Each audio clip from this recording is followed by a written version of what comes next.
Okay, it looks like we are live. Okay. Excuse me, I'm going to leave the comments over there so I can see them in case folks are watching live. Welcome to the next summit for the Divorced Women's Support Group. Happy to be here, honored to be here. Thank you, Angie, for curating this group so intentionally and just offering a space that for many of us who went through this already that we didn't have, just to give people resources and tools. Excuse me, it's my early morning voice is still warming up. So the workshop that we're going to call this a masterclass because I am offering a deep dive into these tactics and strategies. I'm doing it on Black Friday, so if that interests you, I've put a link in the comments for how you can register for that. So, when you need to get free, when you need to decolonize your life in times of uncertainty, and I originally created this masterclass for folks who were feeling this way because of political uncertainty, but actually, if you're going through a divorce, you are already de facto in a certain period of uncertainty right now. You're in transition.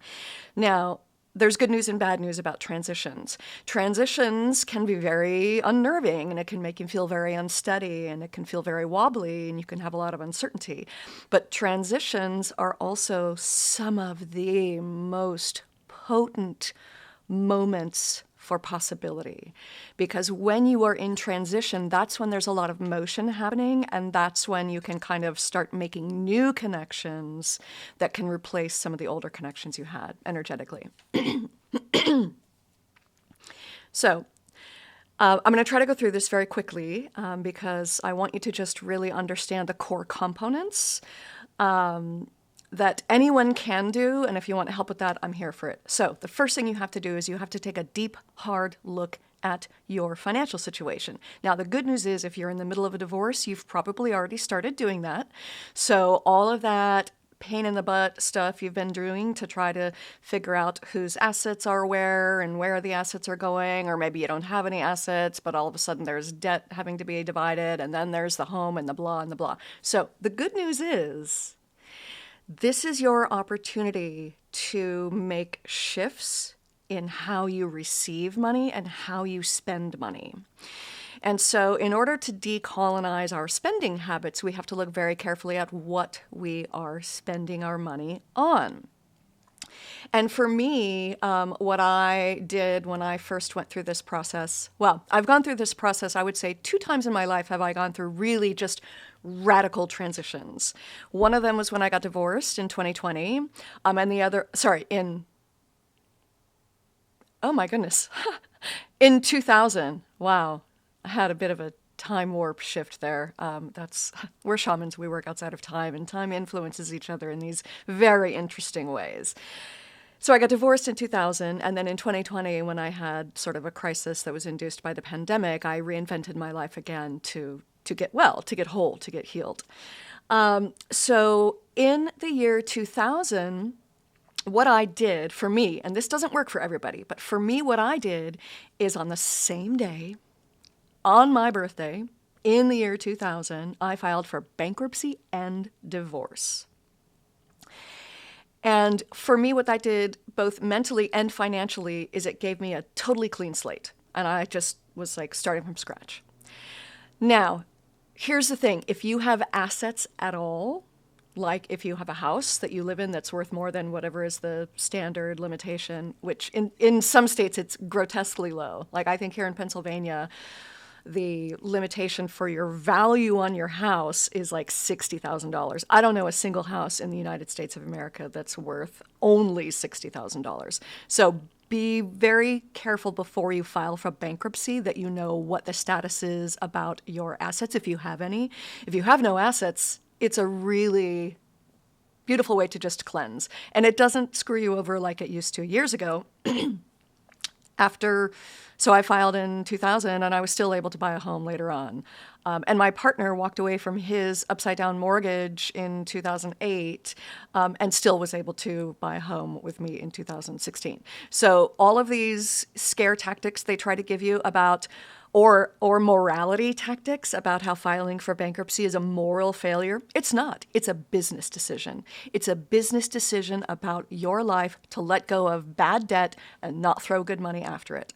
But again, talk to a financial advisor, make sure you're protecting your assets, and do what you need to do that way. But the other thing is to just take a look at all of your mindless, unconscious spending habits, and that usually comes in the form of subscriptions every month. So what I did in 2020 is I really pared back, we had subscribed to everything, right? To the Netflix, to the Hulu, to the Amazon, to the this, to that, to the other. And so I really brought back in all those needless, mindless spending habits to get down to the core of what do I actually really need to survive? And then the other thing that helped me through that, and this is not the best advice for everybody, but when I filed for divorce, I think, I don't remember if it happened right then and there, but there was a period of about 1 year that I had to move back in with my mother, with my parents. My parents were actually separated at the time, but I moved back in with my mother. And some people don't have that ability. Some people don't have that option. Some people don't have a space they can go to. And it was definitely not the most ideal situation in my situation, because moving back in with my mother meant that I had to move back in with all of her hoarding habits and expose my son to all of those hoarding habits. However, and this leads me to my next number two. Number two is community. Your community of care. And if you don't have a parent that you can kind of temporarily stay with while you're in transition and while all the pieces are falling into place, if you have a best friend, now here's the thing, friends are going to have a certain threshold of patience for generosity. Friends are usually willing to accommodate the space of weeks, but if you start getting into the space of months, people are going to be like, okay, what's your plan? When are you getting out on your own? There are also other options. There are shelters. There are options to get out. In my personal opinion, the thing to do first is to get out and get safe. Sometimes there are issues of emotional abuse involved where we think we can't get out and get safe. But here's the thing that's happening if you're going through divorce. Your primary family unit has broken down. Literally, the word divorce in legal terms is the dissolution of a marriage. It is a marriage that is dissolving. And so that, which generally is the primary community-centered structure in our lives when we are married, we need to figure out who are the other people in our lives that can kind of pick up where that structure has failed, right? We need new structures. So what I'm going to tell you right now, I'm actually not going to go into too much detail because when I wrote this specifically for people who need to maintain an awareness of what's happening socially and politically for the next few years. But decide for yourself, at the very least, who are your core community that you can reach out to just to check in on a weekly basis. So I recommend making a list. Who are your 3 best friends that you can just have? And what I do, I have one best friend that I have a daily check-in. Every morning when I wake up, she's in Los Angeles, I'm in Pennsylvania. I send her a text that says, good morning, my dear. Today I'm grateful for X or Y or Z. My intention is to blah, blah, blah. And we share a moment of gratitude and we share what our intention is for the day. And then I have another bestie that I, check in on a different basis. And then I have, I have a circle of friends where we are in tune with each other. We are in tune with each other's emotional needs. And when I went through my divorce, I had another friend who was going through her divorce at the same time. And so even though we didn't end up rooming together or living together, we were a connection for each other. She had the very beautiful, unfortunate situation in that as she was going through her divorce, one of her best friends was temporarily leaving the country. I think her husband was an engineer and he had a 1-year contract in another country. So she was able to house sit for her friend for a year while she was in transition out of her marriage. So start thinking outside the box. Don't get battled by the, oh my God, I don't have enough money for a down payment on a house, or I don't have enough money for a lease on an apartment. If you can get a few weeks or a month or two in someone else's space, like a relative or a parent or a best friend, and use that time to get your down payment together for whatever it is, that is the bridge, that's the transition for you. So check in with your community of people on a daily or weekly basis. Make sure that you know how to ask for help when you need it, and make sure that whatever you can offer. I know that you're probably thinking, I'm going through this divorce. I don't have any energy for energy but myself, and that's fine. But even just the check-in with your community, what that does is that plants the seeds so that even though you're the one that needs help right now, if you just check in regularly, they trust and they know that when push comes to shove on their end, you'll be there for them. Okay? And that's how we build networks and community of care. Okay, number 3. Again, I'm going through this really, really quickly. If you want to go for a deep dive, join me on Black Friday if you want to avoid the capitalist feeding frenzy and do something different. Number 3 is your media diet.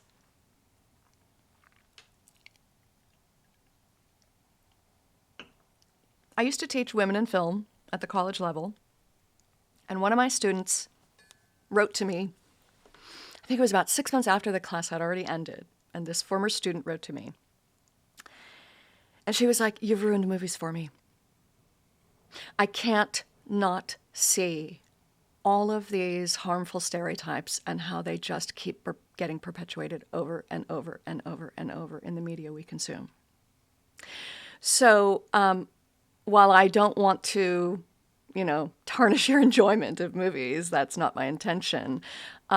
What I do believe is very, very important for every single one of us is to understand how to consciously consume the media that is coming at us. Because here's the thing.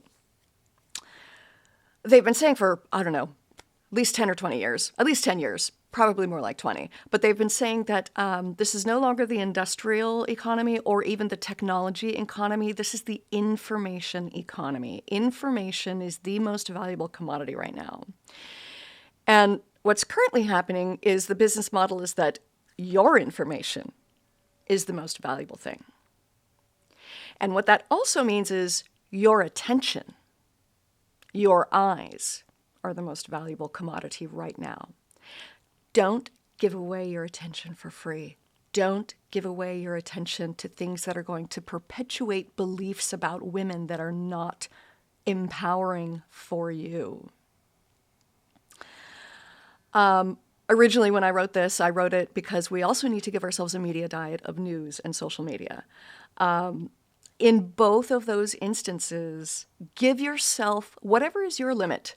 Maybe your limit is, I'm going to watch the news for 10 minutes and I'm going to watch 1 hour of whatever's your favorite program or whatever.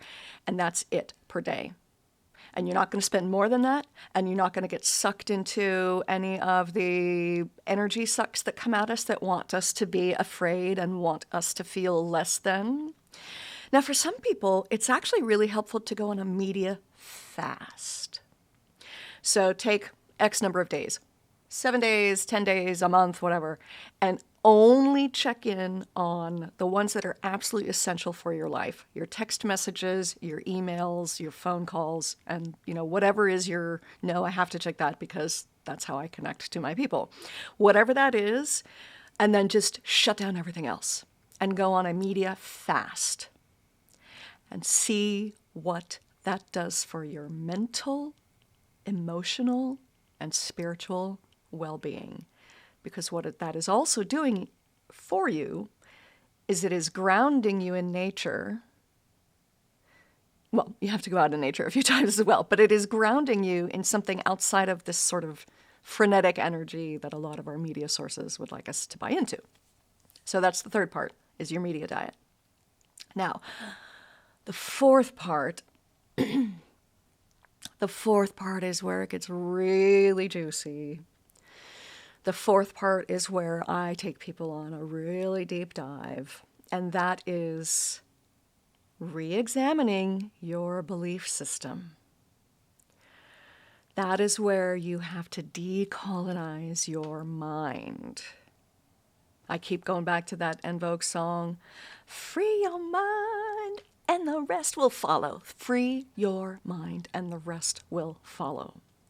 So in my workshop to decolonize your life, I include, some core practices as part of the decolonize your mind, which I also have as another workshop.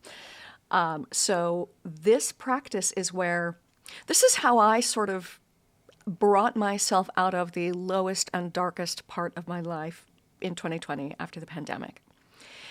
I actually looked at the practices that I learned in graduate school when I got my doctoral degree in theater and performance, of all things, but the practices of critical autoethnography, which had me looking deeply at myself, making observations about my own thoughts, my own habits, and my own behaviors, making changes and then observing how that changed my thoughts, my habits, and behaviors so that I could understand on both a mental level and a physical level.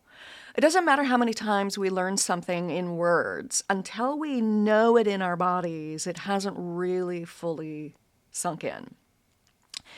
And so what we do when we are decolonizing our minds is we have to do a lot of shadow work. We have to do a lot of shadow work because the shadow is where we cast our projections. The shadow is where our fears live. And if we do not look deeply into our shadow and heal the parts of ourselves that we keep in hiding, then we will perpetuate our same drama and our same neuroses and our same relational problems onto another partner who is just another version of the one we just left. So to decolonize your mind, you need to start asking yourself deeply what you believe to be true, where you learned to believe that that's true, and then really ask yourself, is that my highest truth?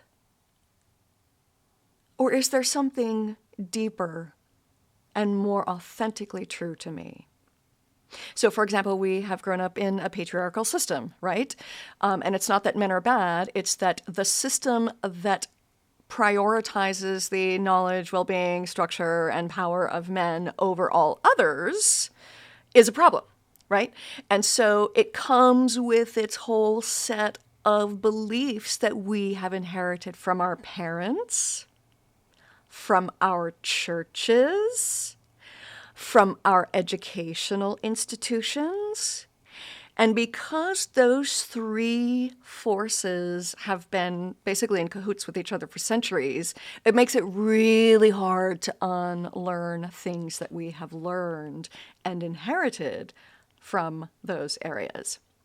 And that's where shamanic energy medicine comes in, and that's where dreams come in, and that's where integral deep listening comes in, where we listen to the parts of ourselves that we would like to hide.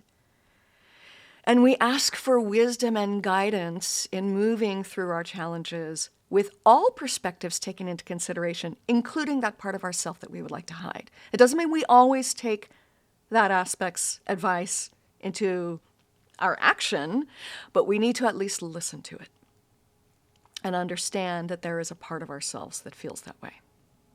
So decolonizing your mind is the big, juicy, core, yummy, also kind of hard and difficult, but getting to the other side of that is just so liberating, and it is essential to the task of getting free.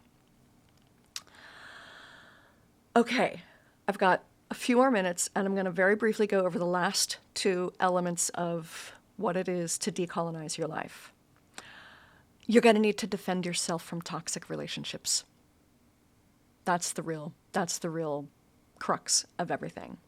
Because if you don't know how to protect yourself, and if you don't know how to set up healthy boundaries, then you just find yourself falling into the same situations over and over again. And here's the other part of setting up protections and boundaries, is that we also have to intentionally follow through and keep calling in the higher version of our truth, the higher version of our beliefs, the most empowering version of ourselves. We do it a little bit of every day. We plant the seeds. Sometimes we don't know when the seeds are going to come to fruition, but we plant the seeds so that it just gets a little bit stronger as we work these new habits and these new truths and these new beliefs. So that also has to do with regular energetic cleansing. Whatever is your practice, yoga, breathwork, smudging, whatever is your practice, prayer, whatever is your practice to do regular spiritual cleansing, regular energetic cleansing, regular emotional cleansing. Sometimes we need a good cry, right? Sometimes we just need a good cry. I did this masterclass yesterday in another group, and it's a group that's spiritually focused. And the woman who was setting up the Zoom for me, she said, "Are you going to make me cry this time?" I was like, "No, this time I'm getting real. This time it's about real strategies to get ourselves free." But whatever is your version of spiritual cleansing, and tomorrow is a full moon. Tomorrow is an incredibly beautiful and powerful time to release old beliefs, to release old habits, to release the old identity, your former identity, that identity, that role as the wife of the person you are no longer with. That's my challenge to you, my invitation to you. Tomorrow night, sit under the light of the full moon, light a fire, and set the intention that you are releasing everything that no longer serves you. And then the other thing to defend from toxic relationships is to learn a technique for breathing through your triggers. You take as many seconds as you need to when someone triggers you to just take a deep breath. Recognize, go ahead and feel it. Recognize that triggered emotion happened. Just, okay, allow it, because it's natural and normal, and then just let it pass. Breathe into it, allow it to happen, and then just let it out of your system. And then consciously, patiently decide how you want to respond, if at all. Sometimes when people are triggering us, the best thing is to just not respond, to just take a deep breath and politely excuse yourself from wherever you are. On whatever, you don't even need an excuse. Just silently walk away if you have to. If you don't know what to say and someone's triggering you, just take a deep breath, gesture, and walk away. So that's the fourth of 5, defend yourself from toxic relationships. And now that we're going into the holidays, that is also a big consideration. I don't know if you're like me, but every time I used to go home for the holidays, it was the most stressful time of the year because I was the youngest of 6 in a family that had 6 very, very different personalities, political ideologies all over the spectrum, from the very right wing to the very left wing. And somehow we were all supposed to come together and be happy that we were together and not have all of that, toxic banter going back and forth. So yeah, defend yourself through the holidays from everything that's coming your way, especially from the tension and the dynamics of whatever's going to happen in terms of, if you have kids, where the kids go. Just breathe through it. Trust that when you are present with your family and with your children, that you are going to be as loving and present as you possibly can be, and that when you are not with them, when they're going with the former spouse or with their other family or whatever, that you just trust that they're going to have their own additional beautiful time there, and you're not going to worry. Worry does not help. Okay, the last part, number 5, and I'm just going to end in another minute here, is imagining your way through the darkness. You have more resilience than you know. You have more strength than you know. And the best way to cultivate both of those things is through creativity.